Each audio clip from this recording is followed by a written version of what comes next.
Hormuz കടലിടുക്ക് കടന്നുപോകുന്ന കപ്പലുകളിൽ നിന്ന് പ്രത്യേക ഫീസ് ഈടാക്കാനൊരുങ്ങി ഇറാൻ. സുരക്ഷാ സംരക്ഷണ സേവനങ്ങൾക്കായി നിശ്ചയിച്ചിട്ടുള്ള തുക നൽകുന്ന കപ്പലുകൾക്ക് മാത്രമേ ഇനി മുതൽ കടലിടുക്കിലൂടെ മുൻഗണനാടിസ്ഥാനത്തിൽ കടന്നുപോകാൻ അനുമതി നൽകൂ എന്ന് മുതിർന്ന ഇറാനിയൻ ഉദ്യോഗസ്ഥൻ വ്യക്തമാക്കി. CNN നൽകിയ അഭിമുഖത്തിലാണ് ഇറാൻ ഈ പുതിയ നയം വെളിപ്പെടുത്തിയത്. കടലിടുക്കിലൂടെ കടന്നുപോകുന്ന കപ്പലുകളുടെ എണ്ണത്തിൽ നിയന്ത്രണം ഉണ്ടാകുമെന്നും പുതിയ പ്രോട്ടോകോൾ അനുസരിച്ച് വേഗത്തിൽ പണം അടയ്ക്കുന്നവർക്ക് കടന്നുപോകുന്നതിൽ മുൻഗണന നൽകുമെന്നും അധികൃതർ അറിയിച്ചു. പണം നൽകാത്ത കപ്പലുകളുടെ യാത്ര അനിശ്ചിതമായി നീട്ടിവെക്കാനാണ് ഇറാന്റെ തീരുമാനം. അമേരിക്കയുമായുള്ള വെടിനിർത്തൽ കരാറിൽ US വിശ്വാസവഞ്ചന കാണിച്ചുവെന്ന് ആരോപിച്ചാണ് ശനിയാഴ്ച മുതൽ കടലിടുക്കിൽ ഇറാൻ വീണ്ടും നിയന്ത്രണങ്ങൾ കർശനമാക്കിയത്. ഹോർമൂസ് കടലിടുക്കിലെ ഗതാഗതം നിയന്ത്രിക്കുന്നതിനായി രൂപീകരിച്ചിട്ടുള്ള പുതിയ ക്രമീകരണങ്ങളുടെ ഭാഗമായാണ് ഈ നടപടിയെന്ന് ഇറാൻ അവകാശപ്പെടുന്നു. ലോകത്തെ പ്രധാന ഇന്ധന പാതകളിലൊന്നായ ഹോർമൂസിൽ ഇറാൻ ഏർപ്പെടുത്തിയിരിക്കുന്ന ഈ സാമ്പത്തിക നിയന്ത്രണം അന്താരാഷ്ട്ര വിപണിയിൽ വലിയ ചലനങ്ങൾ ഉണ്ടാക്കുമെന്നാണ് സാമ്പത്തിക വിദഗ്ധർ വിലയിരുത്തുന്നത്.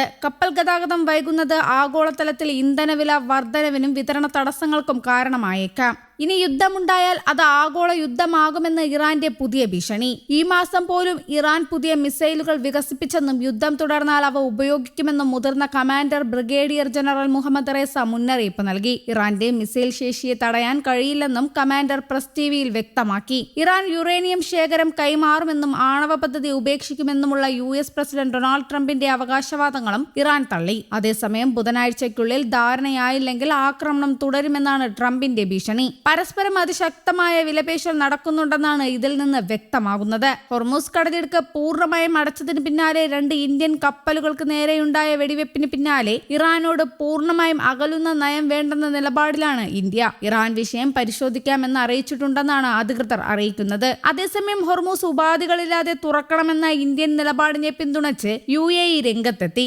ഇറാന്റെ ആണവ മിസൈൽ പദ്ധതികളിൽ വ്യക്തമായ തീരുമാനം സമാധാനത്തിന് അനിവാര്യമാണെന്നും UAE വ്യക്തമാക്കി. അതേസമയം ഇന്നലെ നടന്ന വെടിവെപ്പിനിടയിലും ദേശ് ഗരീമ എന്ന ഇന്ത്യൻ കപ്പൽ ഹോർമൂസ് കടന്നു. ഇന്ത്യ ഇറാൻ ബന്ധം ശക്തമെന്നും വിഷയം പരിഹരിക്കുമെന്നാണ് ഇറാൻ വ്യക്തമാക്കുന്നത്. അതേസമയം ഹോർമൂസ് കടക്കാൻ ശ്രമിക്കുന്ന കപ്പലുകളെ ആക്രമിക്കുമെന്ന് ഇറാൻ ആവർത്തിച്ചു. US സമുദ്ര ഉപരോധം അവസാനിപ്പിക്കാതെ കപ്പലുകൾ കടത്തിവിടില്ലെന്നാണ് പ്രഖ്യാപനം. ഇന്ത്യൻ കപ്പലുകൾ ആക്രമിക്കപ്പെട്ടതോടെ നിരവധി ടാങ്കറുകൾ ഹോർമൂസ് കടക്കുന്നതിൽ നിന്ന് പിന്മാറി. ഒമാൻ തീരത്തോട് ചേർന്ന് 25 നോട്ടിക്കൽ മൈൽ അകലെയും 20 നോട്ടിക്കൽ മൈൽ അകലെയും 3 നോട്ടിക്കൽ മൈൽ അകലെയുമാണ് കപ്പലുകൾ ആക്രമിക്കപ്പെട്ടത്. ഒരു കണ്ടെയ്നർ കപ്പലിന് ആക്രമണത്തിൽ കണ്ടെയ്നറുകൾക്ക് കേടുപാടുകൾ സംഭവിച്ചു. ആക്രമിക്കപ്പെട്ട മറ്റൊരു കപ്പൽ ഒരു ടാങ്കറാണ്.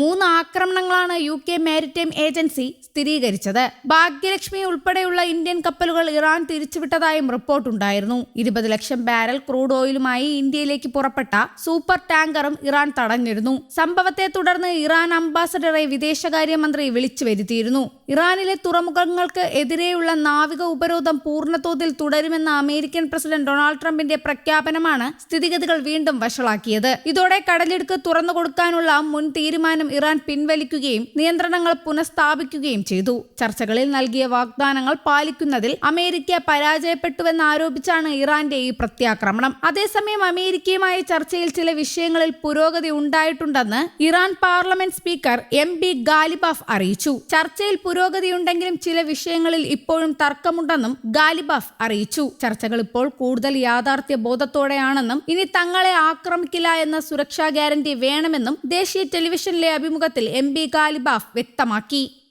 News desk Kerala Kaumudi.